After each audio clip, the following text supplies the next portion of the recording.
आप लोगों को कुछ मिला था? नहीं सर, ऐसे तो नॉर्मली पता चल जाता है कि आग कैसे लगी, पर यहाँ पर तो कुछ पता ही नहीं चल रहा है कि आग लगी कैसे। अच्छा ठीक है, देखो एम्बुलेंस कहाँ तक पहुंची। जी सर।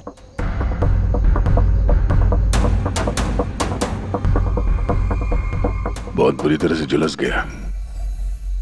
कमाल है, कुछ पता ही नहीं चल रहा है कि आग कैसे लगी है।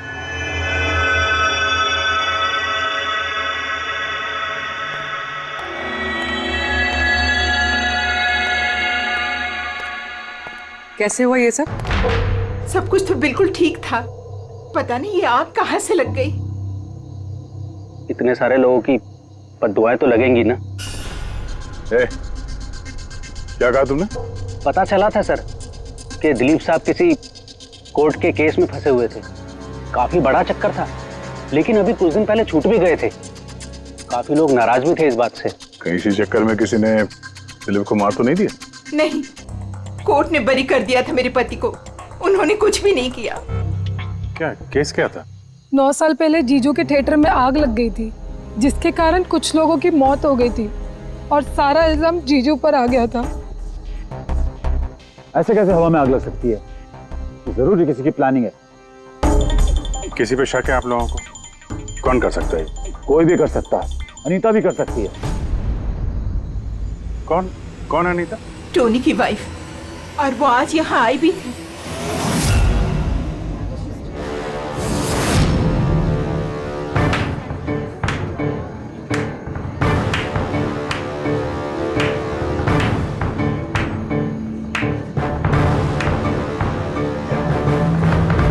अनीता, दूसरों का घर बर्बाद करके अपने परिवार के साथ खुशियां मनाई जा रही है।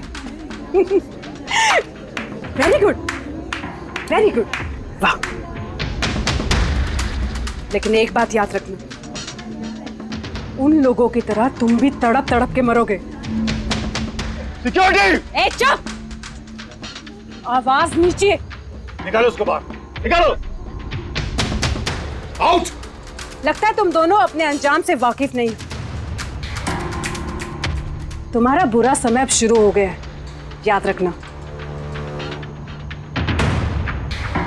तूने जो किया है ना मेरे टोनी के साथ, याद रखना, इसके बाद तू नहीं बचेगा। सुना तूने? ले जा इसको। तू नहीं बचेगा, नर्क में चलेगा तू। अरे देख क्या रहा है, ले जा इसे। नर्क में चलेगा तू, तड़प तड़प के चलेगा, याद रखना। अरे जा।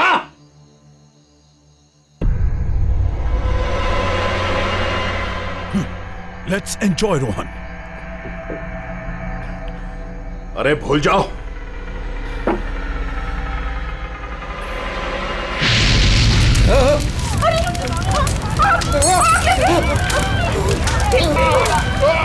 दिलीप और रोहन जिस केस में फंसे थे, उसी केस में कोर्ट ने टोनी को सजा दी थी। अच्छा, किस किस को पता था कि आप लोग यहाँ रेस्टोरेंट में आने वाले हैं? पता नहीं सर। अच्छा, दिलीप जी के आने से पहले इस चेयर के आसपास किसी को देखा था क्या? किसी अनजान आदमी को? नहीं सर, किसी को नहीं देखा सर। ये टेबल किसने रिजर्व किया था? दिलीप जी का फोन आया था, कह रहे थे कि हमारे लिए टेबल रिजर्व रखो। हमेशा यहीं बैठते थे, इसी टेबल इसी चेयर पर। रेगुलर कस्टमर थे हमारे। किसी को पहले से पता था कि दिलीप यहाँ इसी टेबल पे बैठेगा? सर, कुर्सी के पास तो ऐसी कोई चीज नहीं है जिससे आग लग सकती हो। कमाल की मिस्ट्री है यार। सीसीटीवी कैमरा,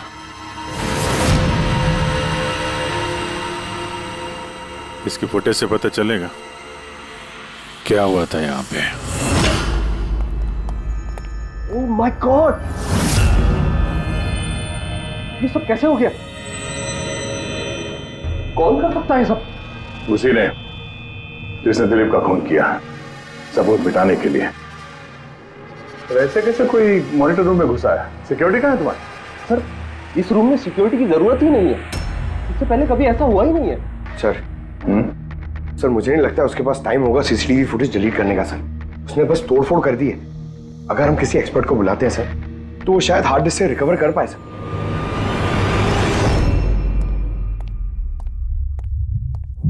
सर सर 9 साल पहले दिलीप और रोहन का एक थिएटर था जिसमें आग लग गई थी। एग्जिट और एंट्री डोर बंद होने की वजह से इस आग में 12 लोग जल के मर गए थे। विक्टिम्स की फैमिली ने केस किया तो इन्वेस्टिगेशन में पता चला कि उस वक्त एक गार्ड ड्यूटी पे था। हाँ, टोनी। हाँ सर कोर्ट में साबित हो गया कि टोनी ने बहुत शराब पी रखी थी और शराब के नशे में वो इतना धुत था कि वो इमरजेंसी एग्जिट भी खोल नहीं पाया। हाँ, बस टोनी की बीवी अनीता ये मानने को तैयार ही नहीं कि गलती टोनी की है।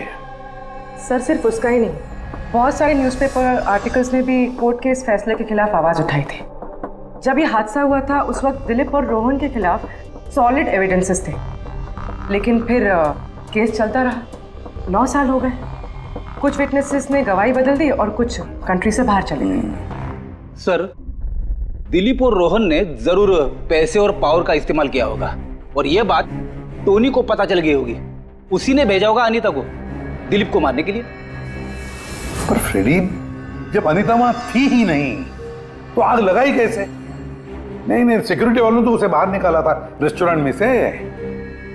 ऐसी कौन सी चीज है जो अचानक आग लग सकती है? सर शायद डॉक्टर सालुंके हमारी मदद कर सके, या फिर अनीता।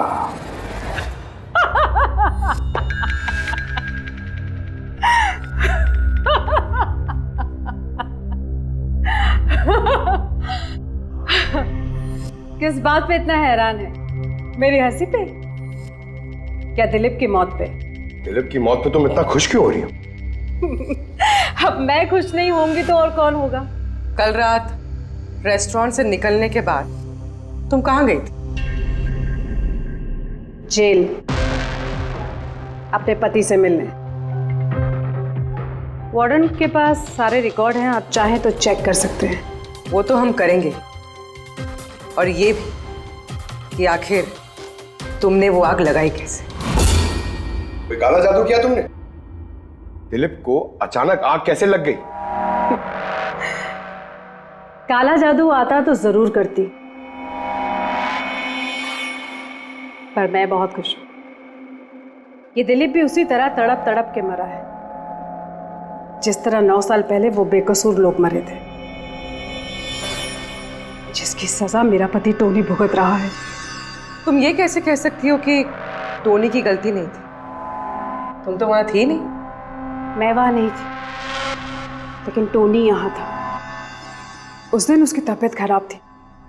उसने अपने मालिकों से, रोहन और दिलीप से कहा वो जल्दी घर आ गया आग लगने से पहले। गलती उन दोनों की थी। अरे पुराना दरवाजा ठीक ही नहीं करवाया, जिसके कारण वहां आग में वो लोग झुलस के रह गए। मेरे पति की गलती नहीं थी, उन दोनों की थी।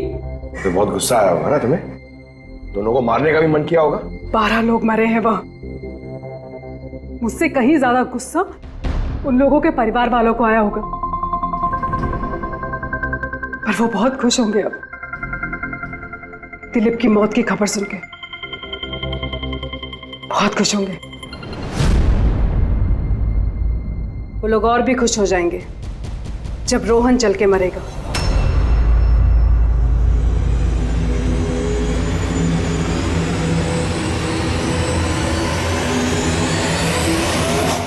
सर 42 लोग हैं, उन 12 विक्टिम के करीबी रिश्तेदार और फैमिली वाले। सस्पेक्ट ज्यादा और वक्त कम।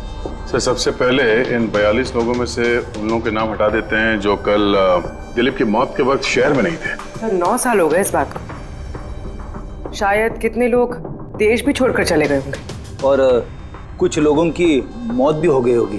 फिर भी पता तो लगाना ही पड़ेगा। देखो कितने लोग शहर में थे जब दिलीप की मौत हुई।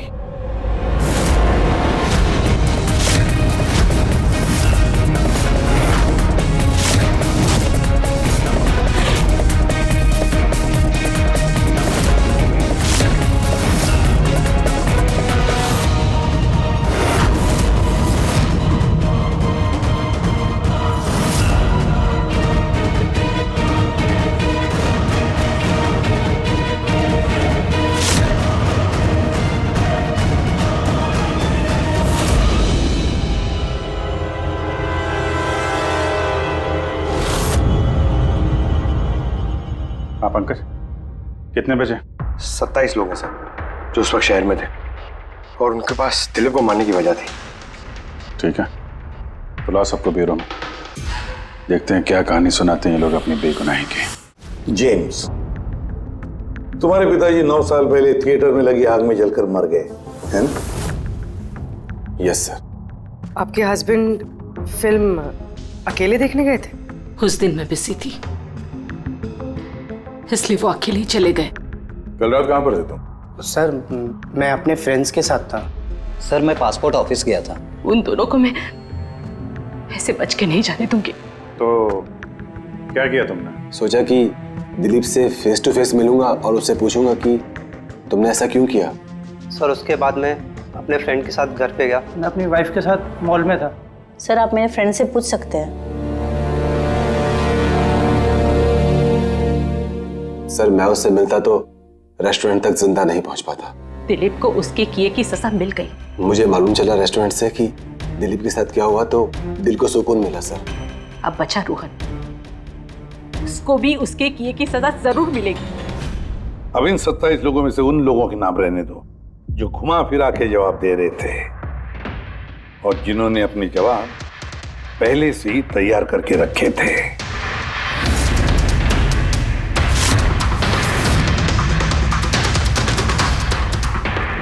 सर अब 15 बचे। अब इन 15 लोगों को उस दिन के बारे में पूछते हैं जब 9 साल पहले थिएटर में आग लगी थी। देखते हैं किसे सबसे ज्यादा गुस्सा आता है, कौन मुंह फेर लेता है। सर मेरा भाई 10वीं पास हो गया था। उसने कहा पार्टी देनी है, दोस्तों को पिक्चर दिखाना है, पैसे दो। सर मैंने वो पैसे उसे दे दिए। काश वो पैसे मुझे उसे देने नहीं चाहिए थे सर। जिसने भी ये किया बहुत अच्छा किया। आज मैं खुश हूं, आज मैं बहुत खुश हूं। कुमार साहब आप यूनिवर्सिटी में फिजिक्स के प्रोफेसर हैं, है ना? Yes sir, head of the department physics. लेकिन मेरे खुद के बेटे को पढ़ाई में कोई इंटरेस्ट नहीं था। बहुत डांटता था मैं उसे, लेकिन अनिकेत के ऊपर कभी कोई फर्क नहीं पड़ा। एक नंबर का बदमाश बन गया था वो। उस दिन भी वो कॉलेज से बंक करके दोस्तों के साथ फिल्म देखने चला गया और सर और वापस घर पे कभी नहीं आया। हिमेश, राइट, कॉन्ट्रैक्टर हो ना तुम? हाँ सर। हिमेश, 9 साल पहले तुम अपनी पत्नी के साथ फिल्म देखने गए थे उस थिएटर में। नई नई शादी हुई थी मेरी, सलोनी के साथ फिल्म देखने के लिए गया था। उसको भूख लगी थी, मैं समोसे लेने के लिए बाहर गया।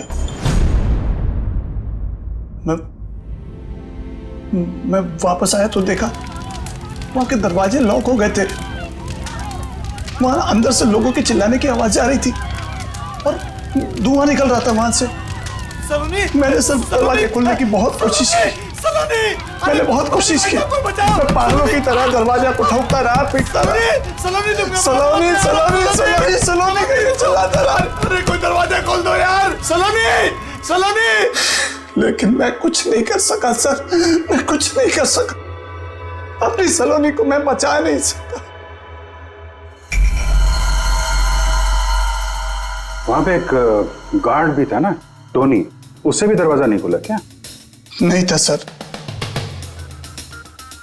वहां कोई और गार्ड, किसी और को देखा था तुमने? कोई नहीं था सर, कोई नहीं था। मैं 9 साल पहले जो बात कोर्ट में कहा वही आज कह रहा हूं। जब सिनेमा हॉल में आग लगी थी उस वक्त टोनी वहां पर नहीं था सर।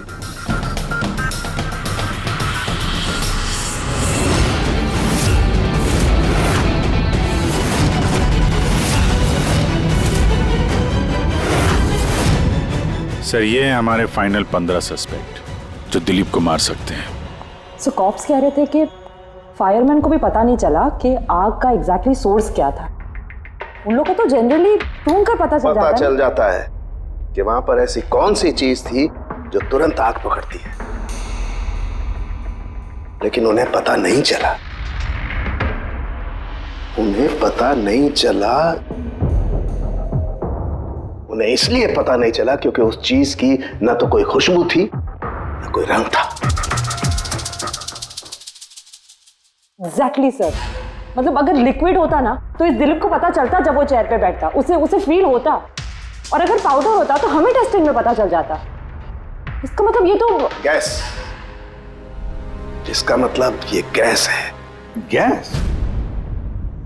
तो इसीलिए उस फायरमैन को पता नहीं चला कि किस चीज से आग लगी है। इनफ्लेमेबल गैस बॉस, जिसे सिर्फ एक स्पार्क की जरूरत होती है आग पकड़ने के लिए। अच्छा, मुझे एक बात समझ में नहीं आ रही है। दिलीप इस कुर्सी पर बैठा था तो गैस कुर्सी पर आई कहां से? कुर्सी से ही। क्या? कुर्सी से?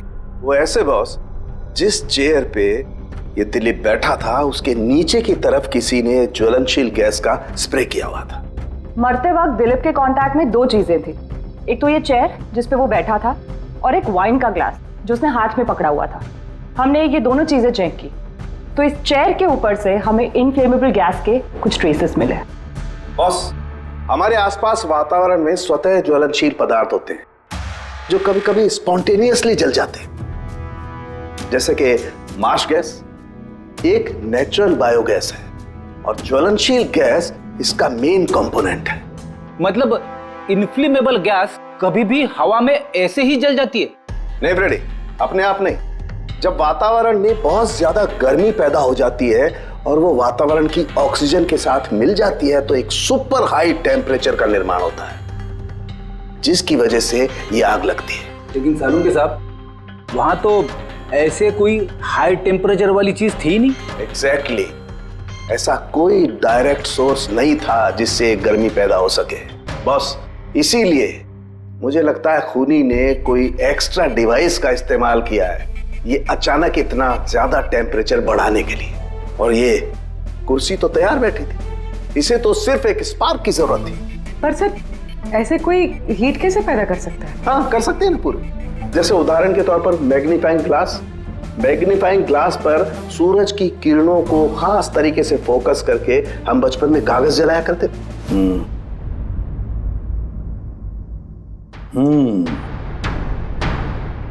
लगता है इस रेस्टोरेंट में फिर से जाना पड़ेगा।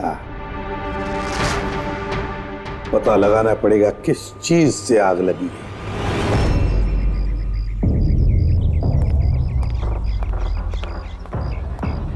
पूरा एरिया छान मार लिया सर, लेकिन ऐसी वो चीज ही नहीं मिली जिससे आग लग सकती है।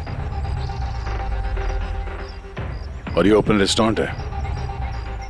जब खूनी ने दिलीप के चेयर के नीचे वो इनफ्लेमेबल गैस स्प्रे किया तो किसी ने तो देखा होगा। वही तो, चेयर में अपने आप आग लग गई और दिलीप चल के मर गया। किसी ने कुछ देखा नहीं और ना ही कोई सबूत हमारे सामने आ रहा है। सर, उस डेटा एक्सपर्ट ने सीसीटीवी फुटेज रिकवर कर ली है, आप देख सकते हैं सर। गुड, तुम लोग यार देख लो, तब तक मैं देखता हूँ यहाँ पे कुछ मिलता है क्या। सर, दिलीप और उसकी फैमिली के आने के 15 मिनट के पहले की फुटेज है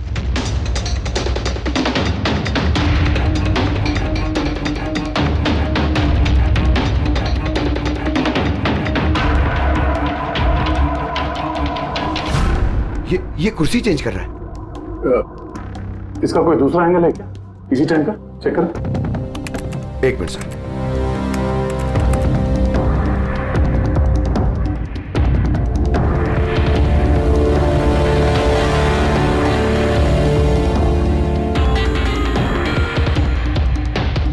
ये कुर्सी के साथ क्या कर रहा है? गैस स्प्रे कर रहा है क्या? हाँ, उसने अपने चेयर पे गैस स्प्रे किया और उसने अपनी कुर्सी को उस कुर्सी से बदल दी जिस पे दिलीप बैठने वाला था।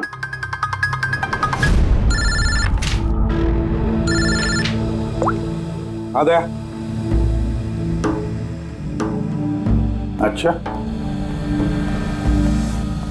ग्रेट, गुड वर्क है, गुड वर्क।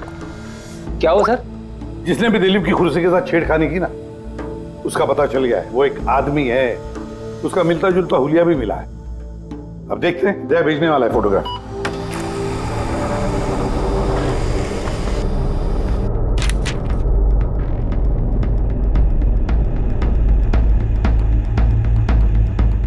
खूनी इन बचे लोगों में से ही कोई एक है, इन्हीं में से एक। और अब इसका अगला शिकार रोहन है।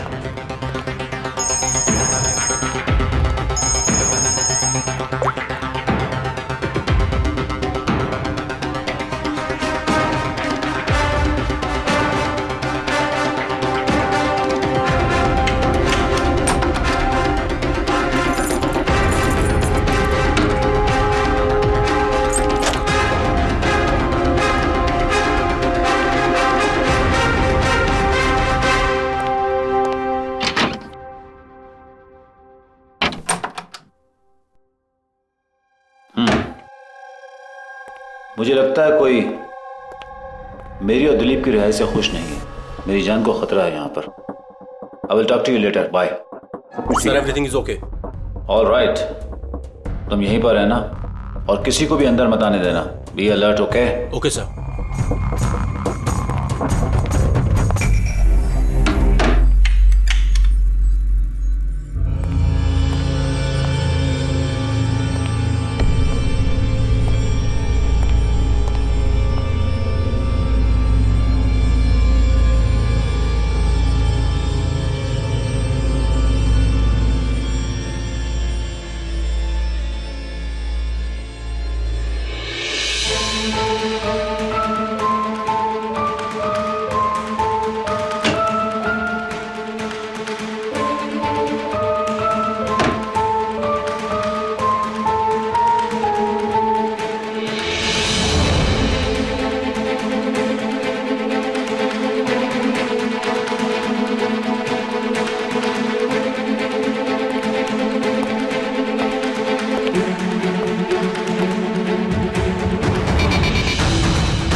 बचाओ बचाओ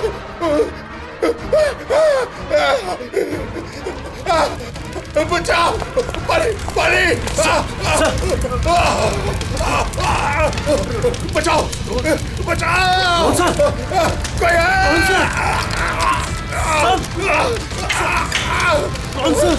बचाओ। पानी पानी। कौन सा?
क्या हुआ यहाँ पर और कैसे?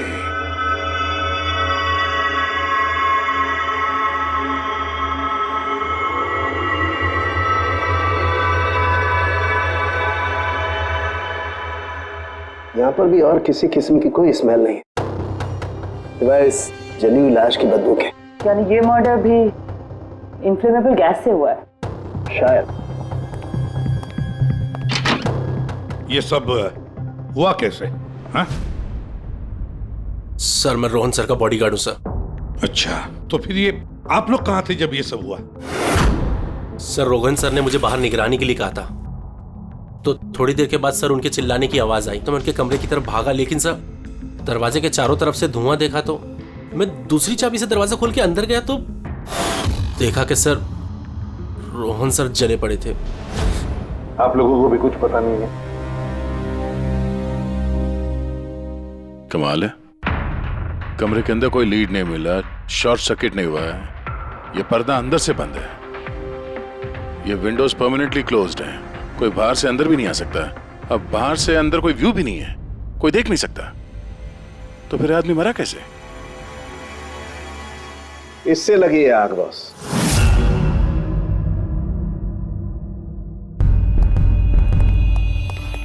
ये इस चीज से ये है क्या सर? फिलामेंट है। फिलामेंट? इलेक्ट्रिक बल्ब के अंदर का फिलामेंट। और जब इस फिलामेंट में इलेक्ट्रिक करंट पास होता है तो ये गर्म होकर के लाल हो जाता है। बॉस, खूनी ने भी इसी टेक्निक का इस्तेमाल किया है उस ज्वलनशील गैस को जलाने के लिए। पर वहां रेस्टोरेंट में जहां पर दिलीप की मौत हुई थी, वहां पर तो हमें ऐसा कोई फिलामेंट वगैरह नहीं मिला। बॉस, इतनी छोटी सी चीज है, वो खुली जगह है, उड़ गई होगी शायद कहीं, लेकिन यहाँ तो पूरा कमरा बंद है, इसीलिए पलंग के नीचे मिल गया मुझे।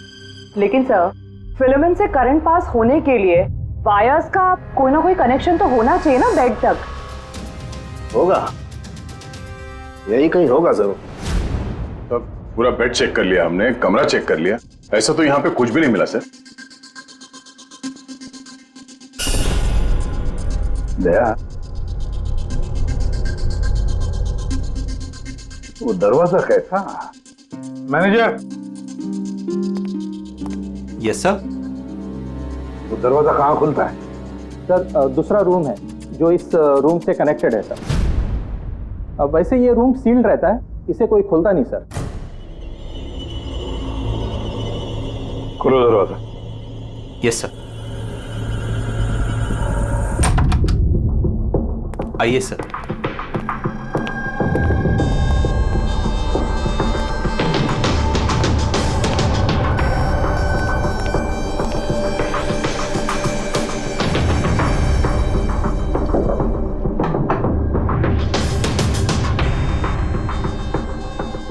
मैनेजर साहब, किसका कमरा है ये? कौन रहता है इस कमरे में?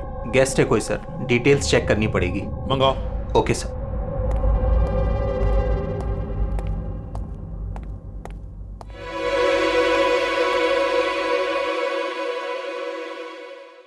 सर, वहां उस कमरे में जो कुछ भी हुआ है सर, वो इसी कमरे से किया गया। लेकिन अगर करंट इस रूम से पास किया गया है तो यहाँ से उस बेड तक कोई ना कोई वायर तो होनी चाहिए ना। और अगर वायर अगर होती तो बॉस रोहन को दिखाई भी देनी चाहिए। हाँ, शायद उसके बॉडीगार्ड ने भी देखा हो। बुलाओ उसके बॉडीगार्ड को। आप आओ यहाँ।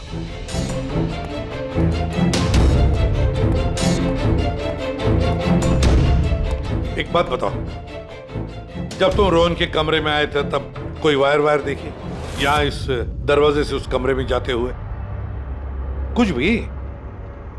नहीं सर, रोहन सर के रूम के अंदर जाने से पहले मैंने रूम को पूरी तरह से चेक किया था सर, लेकिन वायर जैसी कोई चीज उस रूम में नहीं दिखाई दी। ठीक है, जाओ तुम।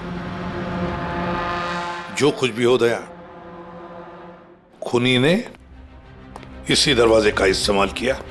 इस दरवाजे से वो रोहन के इस कमरे में आया, उसने बेड पर इन्फ्लेमेबल गैस स्प्रे किया और किसी भी तरह से फिलामेंट को करंट दे दिया। बस फिलामेंट गर्म हो गई और इन्फ्लेमेबल गैस ने आग पकड़ ली, रोहन की मौत हो गई।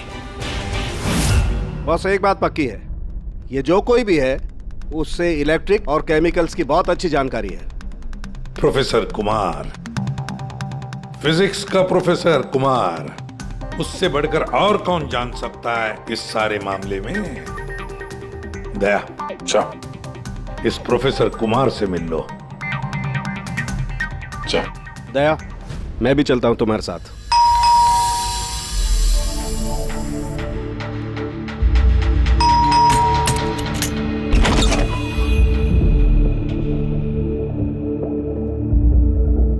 प्रोफेसर कुमार है घर पे? हाँ है, लेकिन आप लोग? सीआईडी सब ठीक तो है ना साहब? हाँ, उनसे कुछ पूछताछ कर दी है। कहाँ है वो? बाहर बच्चों को पढ़ा रहे हैं, मैं बुला के लाता हूँ। कोई बात नहीं, हम देखते हैं।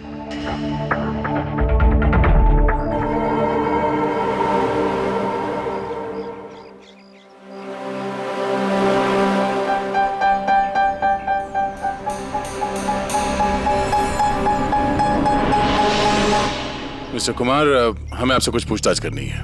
पूछिए, क्या पूछना है? इसे पहचानते हैं आप?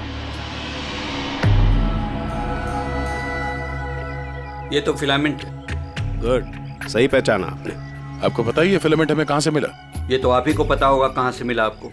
रोहन के बेड के नीचे से। कल रात उसी बेड पे रोहन जल के मर गया। व्हाट? रोहन की भी डेथ हो गई? कल रात आप कहाँ पर थे? रात 9 से लेकर सुबह 3 बजे तक। आप मुझ पर शक कर रहे हैं? ये हमारे सवाल का जवाब नहीं हुआ मिस्टर कुमार। कल मैं पूरा दिन और पूरी रात घर पे ही था। कोई गवाह? जी हाँ, मेरा नौकर रामू और विकास। Please come here.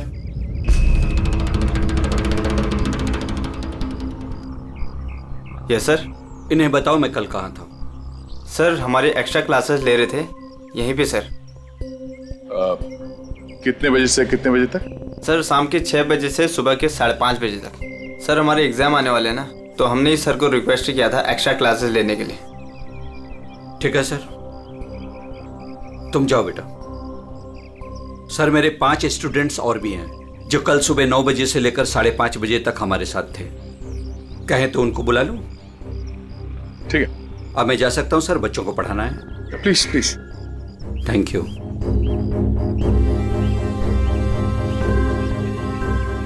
हाँ तो बच्चों, मैं ये कह रहा था कि बिना सोल्डरिंग वायर के भी हम मदरबोर्ड फिक्स कर सकते हैं with the help of adhesive conductor.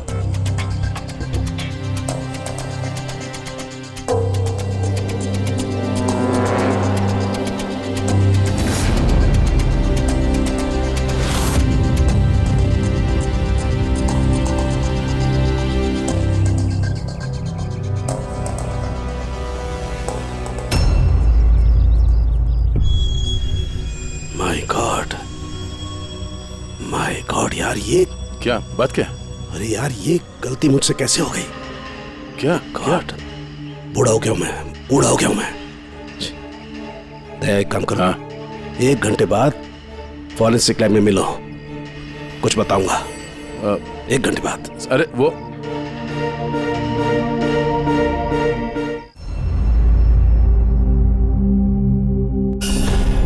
लो बस, एक काम करो, इस स्विच से इन बल्ब्स को जलाओ। इस स्विच से? इस स्विच से? हाँ, इस स्विच से। यार ना कोई कनेक्शन है, कुछ है, कैसे जलेंगे ये? तुम सवाल मत किया करो, कभी कभी मेरी बात भी मान लिया करो यार। कभी कभी। ये ले। क्या सर, ये तो कुछ हुआ भी नहीं। होगा। अरे क्या होगा? होगा ही नहीं। अरे होगा यार, बिलीव नहीं होगा। 1 मिनट। क्या इसकी तबीयत ठीक है ना? हाँ? तो पता नहीं क्या हुआ है, वो जब से वो प्रोफेसर कुमार से मिलके आया ना, बस बल्ब के साथ ही खेले जा रहे हैं।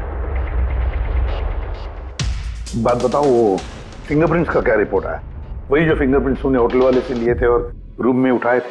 तो फिंगरप्रिंट तो बहुत सारे मिले, लेकिन सारे स्टाफ मेंबर्स के ही हैं, उसके अलावा और किसी के नहीं मिले। ये कैसे हो सकता है? तो भाई साहब जरा इधर भी ध्यान दीजिए। हाँ ध्यान है। हाँ।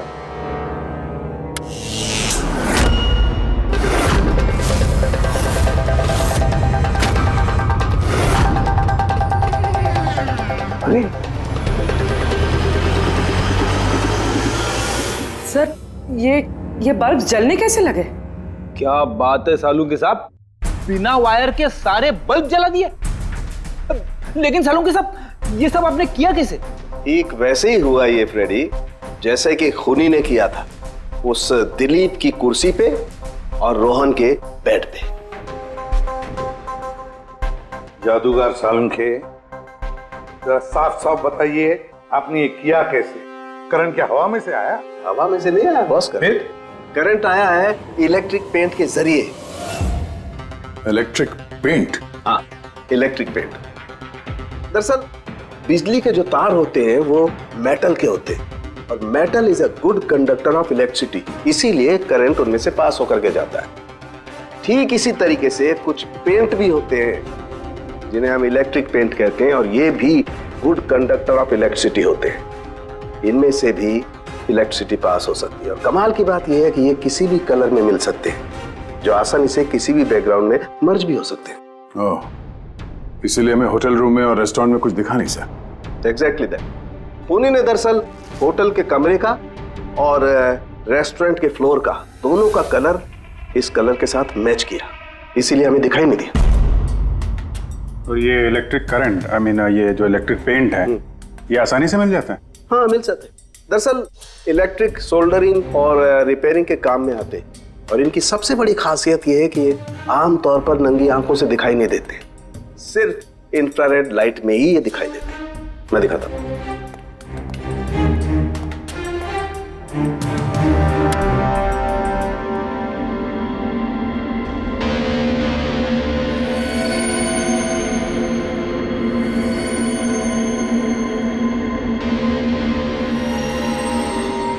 देखा बॉस? हाँ, खूनी ने भी ऐसे ही इस इलेक्ट्रिक पेंट का इस्तेमाल किया और ये सर्किट बनाया।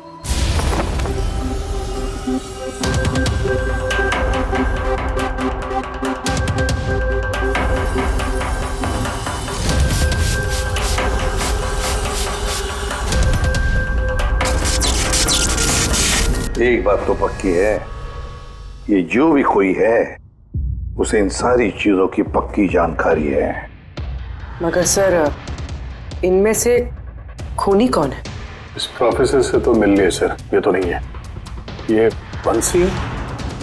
बंसी तो एक क्लर्क है, और मुझे नहीं लगता कि एक क्लर्क को साइंस की इतनी जानकारी होगी।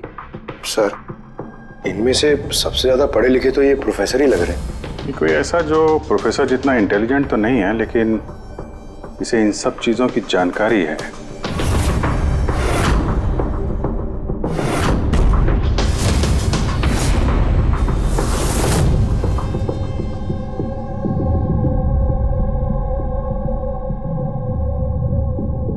वो ये है अभिजीत, ये है वो। याद है क्या कहा था इसने, कि क्या काम करता?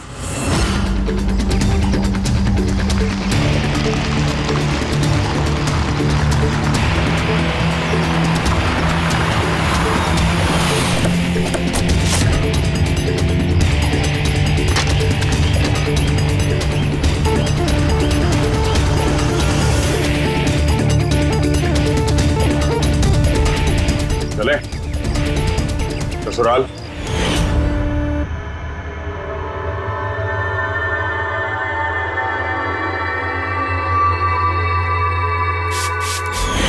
दिलीप और रोहन पर केस हुआ था, लेकिन मुझे मालूम था अपने पैसे और पावर के दम पर वो छूट जाएंगे।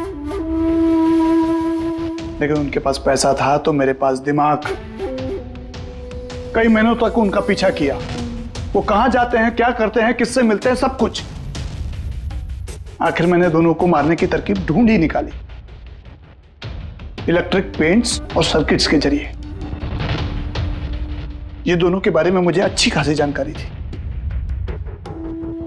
बस दे दी दोनों को सजा, दोनों को मार दिया जिंदा जलाकर, जैसे उन्होंने मेरी सलोनी को मारा था।